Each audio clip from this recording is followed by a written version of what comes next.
Sali Berisha, kreu I Partisë Demokratike, ka shprehur besimin se do të arrijë të bindë presidentin e Shteteve të Bashkuara të Amerikës Donald Trump që të heqë tarifën prej 10% ndaj produkteve shqiptare. Gjatë një konferencë të organizuar nga Sindikata e Pavarur, Berisha premtoi se nëse vjen në pushtet Shqipëria nuk do të ketë asnjë tarifë për mallrat amerikane dhe beson se SBA-ja do të heqë gjithashtu tarifën për Shqipërinë.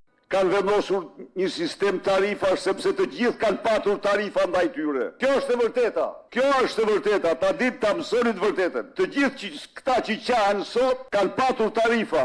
Shqipëria do ketë asnjë tarifë për mallat amerikane. Dhe jam I bindur që kjo gjë do të ndodhë edhe me qeverinë e Shteteve të Bashkuara pasi t'i heqim ne. Në aspektin ekonomik, Berisha premtoi uljen e taksave për biznesin shqiptar në 10% dhe krijimin e mundësive për rritjen e prodhimit vendas, duke mbështetur prodhimin e madrave të markës Made in Albania për të forcuar ekonominë e brendshme dhe për të rritur konkurrueshmërinë e produkteve shqiptare në tregjet ndërkombëtare. Pas gjithashtu për shqiptarin dinjitos, për një shqiptar që nuk numëron kafshatën, po jo vetëm kaq, lyri njerëz të prodhimit. Motoja jon është Made in Albania dhe Made in Albania rezervat më prallore I ka në nën tokën shqiptare, I ka në çdo skaj të këtij vendi. Ne do bëjmë gjithçka që shqiptarët të prodhojnë, të krijojnë mirëqenie aty ku janë.